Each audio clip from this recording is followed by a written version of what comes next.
leggenda dice che ci so fare. Effettivamente. Credo di sapere perché. Pensa, lui è vecchio, muore subito e io eredito. Ma no, è anche una questione di... Charme.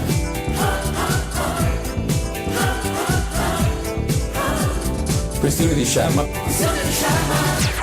Sono invincibili.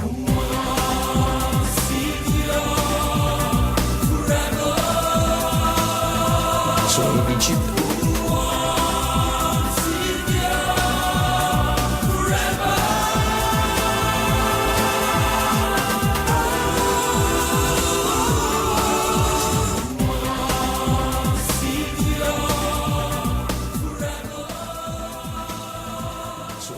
Insomma, nel bene e nel male, sotto le luci della ribalta c'è sempre lui, il fattore B, Silvio Berlusconi. Questa volta spacca l'Italia la sentenza di primo grado per il caso Ruby e poi verranno altri processi. Berlusconi grida allo scandalo, dice che è la solita mala giustizia, che lo vogliono eliminare politicamente. Il PDL fa quadrato. Adesso, proprio in questi minuti, Silvio Berlusconi sta incontrando il Presidente del Consiglio Enrico Letta. Si vedrà dopo questo incontro cosa potrebbe accadere. C'è chi dice che in effetti Berlusconi non ha interesse a far cadere il governo e che quindi continuerà a sostenerlo. C'è chi dice invece no, lo fa cadere poi per andare ad elezioni, ma si andrà davvero ad elezioni perché c'è il rischio che possa formarsi un governo PD con i fuoriusciti da 5 Stelle. Insomma,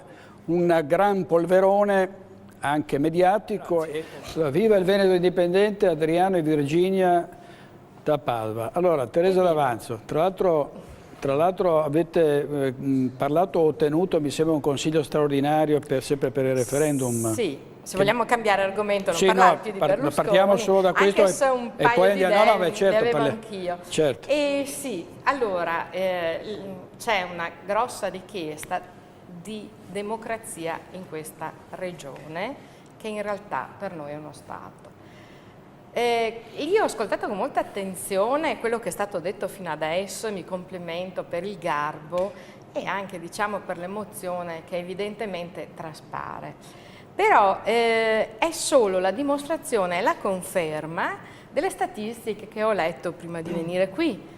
Pare che in questo paese chiamato Italia, che è un paese meraviglioso contro cui io non ho nulla, come diciamo sempre, è bello farci le vacanze, ci sta bene, ci sono delle terre meravigliose, però c'è una percezione della non libertà, della non indipendenza, usiamo questo termine che è più corretto, della non indipendenza della giustizia, direttore, che è gravissima. Cioè, se fossimo in un paese normale, sano, non staremo qui a discutere di queste cose. Diremmo, i giudici hanno fatto una sentenza, l'hanno condannato, nota bene, per bazzecole come la concussione, la prostituzione minorile. Se qualcuno mi dice che sono bazzecole, io francamente non vorrei che mia figlia, che ha 22 anni, uscisse con un uomo condannato per concussione e prostituzione minorile.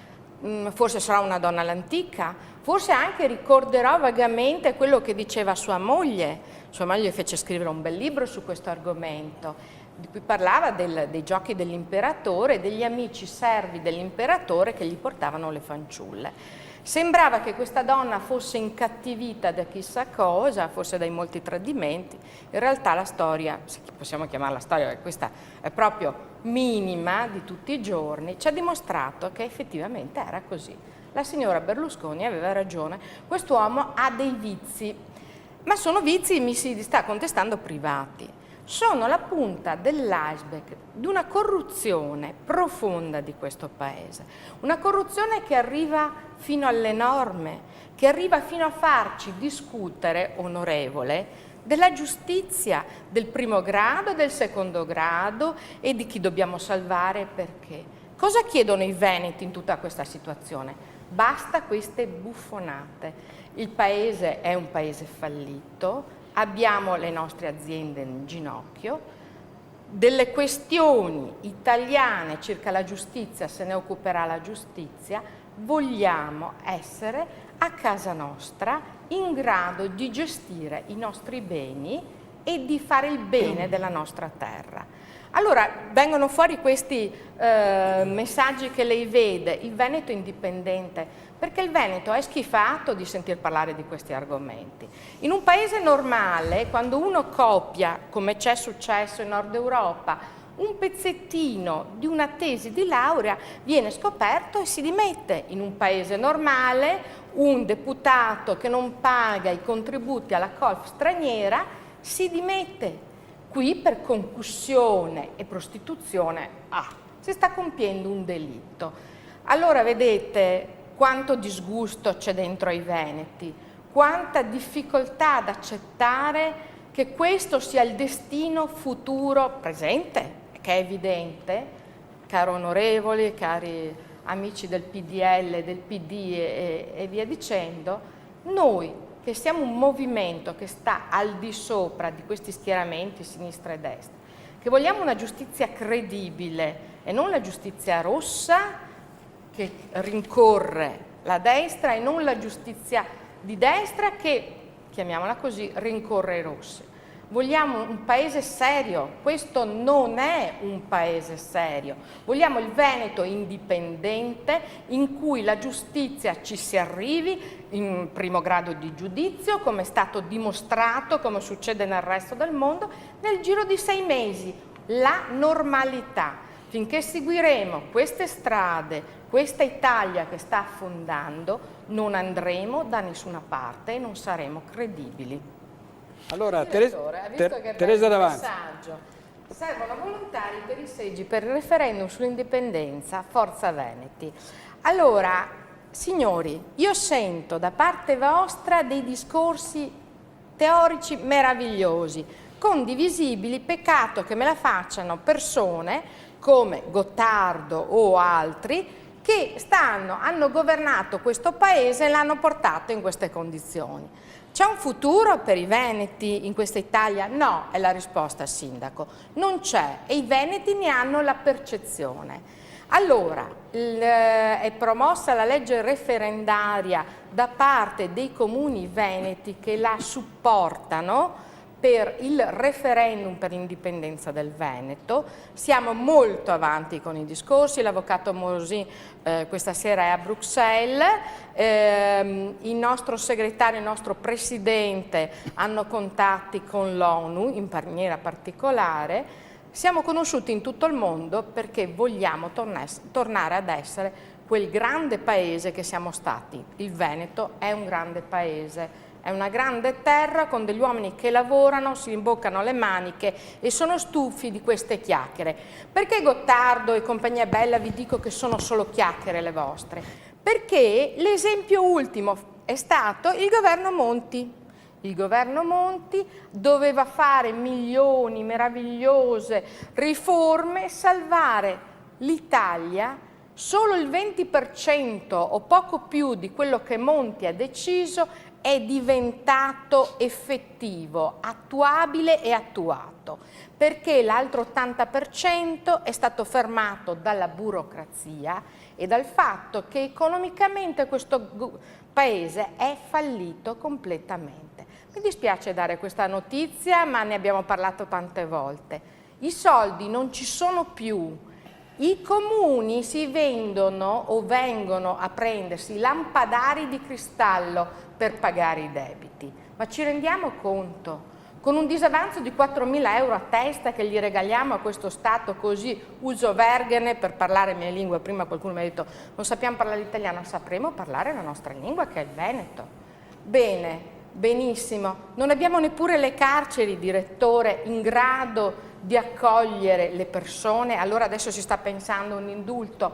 Certo, in un paese così allegro, naturalmente chi delinque è bene che stia per la strada, è ovvio, è ovvio. Allora, la legge referendaria, la legge 342, è naturalmente portata in regione, verrà fatta questa ovviamente riunione straordinaria per discuterla, perché ci poniamo un problema circa l'Italia. L'Italia che cosa dice nella sua Costituzione? O meglio, cosa sappiamo che non dice? Dice che è vietato farlo questo referendum. Da qualche parte le leggi italiane vietano questo referendum? Bene, e questa è la domanda che noi ci facciamo. Se questo referendum non è vietato per motivi democratici, caro Gottardo, caro partito PDL, PD e compagnia bella, che state lì su quegli scanni meravigliosi, come si dice? Meravigliosi a un momento di difficoltà. In italiano sappiamo, i veneti non sempre sono così eleganti, che stanno seduti sulle careghe, ben pasciuti da anni, fin da quando ero bambina io ci vedo sempre le stesse facce. Bene, dico a questi, ormai voi avete fatto quello che potevate fare, avete tentato. Sono falliti questi stati, questi mega stati europei che ormai non rappresentano più niente. Parliamo di Europa, parliamo di apertura vera verso dell'Europa e di un Veneto inserito nell'Europa dei popoli. Bene, questo è il futuro del nostro paese, ma è il futuro di tutta l'Italia, dove ogni forte identità locale si sta costituendo per il medesimo referendum, per salvare proprio questo paese da questo disastro che stiamo vedendo. Allora, quanto poi alla signora, dico simpatia, se si fa, io sono favorevole del referendum per il Veneto libero.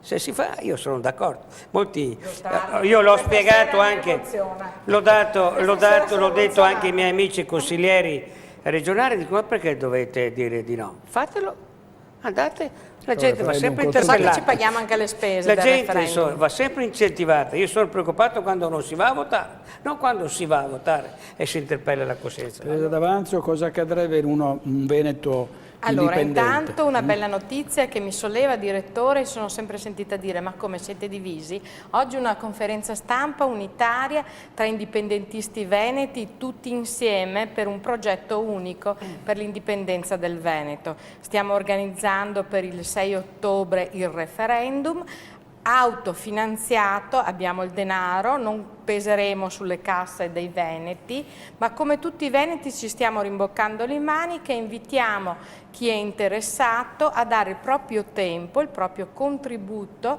in termini di impegno per fare gli scrutatori. Un Veneto con una democrazia diretta e una catena corta di comando perché tutto quello che ci siamo detti questa sera non accada. Allora ne abbiamo